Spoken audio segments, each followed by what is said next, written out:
छात्र छात्री माने शुभेच्छा सह नवम श्रेणी साहित्यधारा पुस्तकर पद्म कवितार शेषांश अर्थात तृतीय भाग को स्वागत। पूर्वर आम प्रथम 8 पद आलोचना करथिले। आज अवशिष्ट 4 पद अर्थात पद संख्या 9, 10, 11 और 12 आलोचना करिबा। पूर्वर आम कहिछन्ते आधुनिक ओडिया साहित्यर जुगजन्मा बिंधाणी सारस्वत साहित्य साधक आधुनिक ओडिया साहित्यर प्रचंड प्रतिभा जड़े महनीय कवि तथा कालजयी स्रष्टा भक्त कवि मधुसूदन राव पद्मर सौंदर्य कवि विभोर होइछन्ति। आवेगसिक्त कवि मधुसूदन राव पद्म सहित एकाकार हेबाकु चाहिछन्ति। प्रथमे आमे कविता आवृत्ति करिबा। सत्य शिव सुंदर परमेश्वर नाम संगते लग्न नाम तोहर हे नाम तोहर तेणु रे अरविंद भक्त जनर विभु पदार बिंद सुमनोहर जे सुमनोहर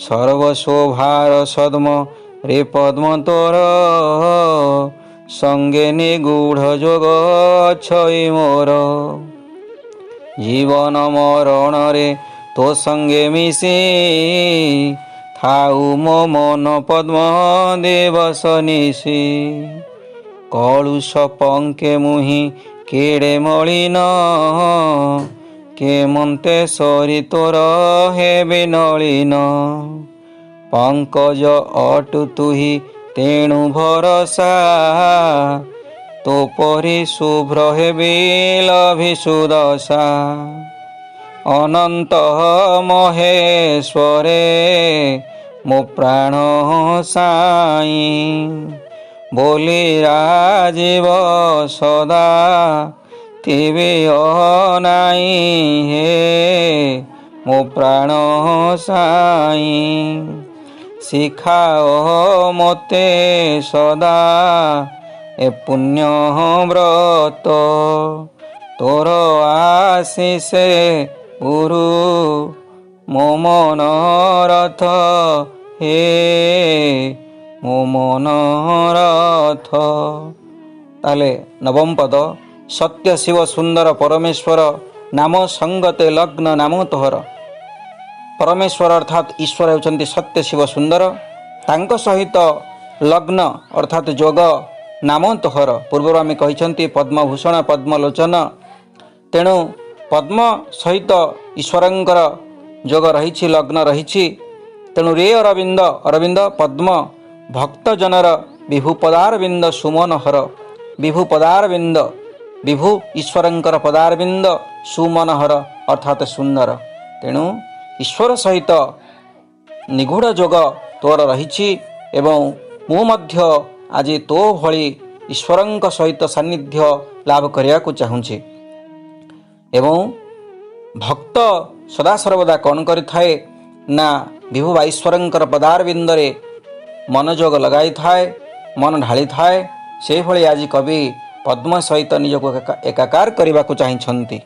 दशम पद सर्वशोभार सद्म रे पद्म तोर संगे निगूढ़ जोग अछई मोर सर्वशोभार सद्म सर्व सबु शोभा सौंदर्य सद्म मिलन स्थल बा घर रे पद्म तोर आमे पूर्वर कहितले जे पद्म हेउछे सर्वशोभार उपमा स्थल बोली आमे कहितले सर्वशोभार तुही उपमा स्थल भगत प्रेमीकर तुही संबल पूर्वर आमे आलोचना करिथिले।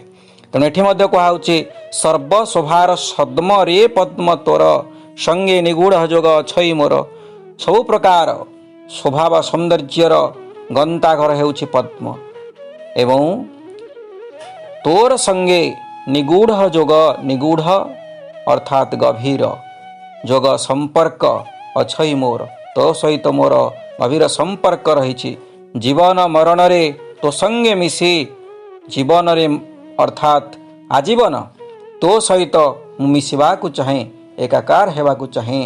तू आज धन्य हो जाइछु, प्रभुंकर नाम सहित तोर नाम जोड़ी हो जाइछि, तांकर तू सान्निध्य लाभ करिछु। सेहि भली मु मध्य तो सहित मिसे आज सेहि पुण्य को अर्जन करने चाहे। थाउ मो मन पद्म दिवस निशी, दिवस दिन निशी राति अर्थात दिन राति सदा सर्वदा अहर्निश तो सहित मु मिशिबाकु चाहे। एकादश पद कलुष पंके मुहि केड़े मलिन, केमंते सरी तोर हेबी नलिन। पंकज टू तुही तेणु भरसा, तो परि शुभ्र हेबे लभी सुदशा। कलुष पंके मुहि केड़े मलिन, कलुष पंक कलुष रूपक पंक अर्थात पाप पंक। संसार रे किछि कार्य आमे करिथाउ, सेथिरे किछि हुए तो आमर भूल रही जाए थाए एवं आमर से कार्य मंद कार्य को एठी कलुष बा पाप पंक सहित तुलना करा जाइछि। तेणु कलुष पंके तुही केड़े मलिन, कलुष पंके मुहि केड़े मलिन अर्थात पद्म जल और पंकरे रही से मलिन हेउ नाही, से पापयुक्त हेउ नाही, से पापमुक्त हेउछि। पंकरु जात पंकज अर्थात पद्म पंकरे थाई मध्य से विभुंक पदारविंदरे स्थान पाइछि, विभुंक सहित परमेश्वरंक सहित से लग्न होइछि। तेणु संसार रूपक पाप पंक भितरे आमे थाई चाहिबा जदि इच्छा करिबा जदि पद्म फली होई पारिबा। तेणु कलुष पंके मुहि, कलुष पंकरे मु थाई मलिन अर्थात मु पापयुक्त होइछि, पापमुक्त हेबाकु चाहे। केमंते सरी तोर हेबी नलिन, नलिन पद्म रे पद्म मु किपरि तो सहित तुल्य बा सरी बा समान होई परिबि। पंकज टू तुही तेणु भरसा, तू पंकज पंकरु जात पंकर थाई मध्य तू आज पुण्यव्रत लाभ करिछु। तेणु तू एकमात्र भरसा ईश्वरंक पाखरे पहुँचवार एकमात्र माध्यम हेउछु तू। तो परि शुभ्र हेबे, शुभ्र धवल बा धळा एठी एक सकारात्मक चिंता करा जाइछि।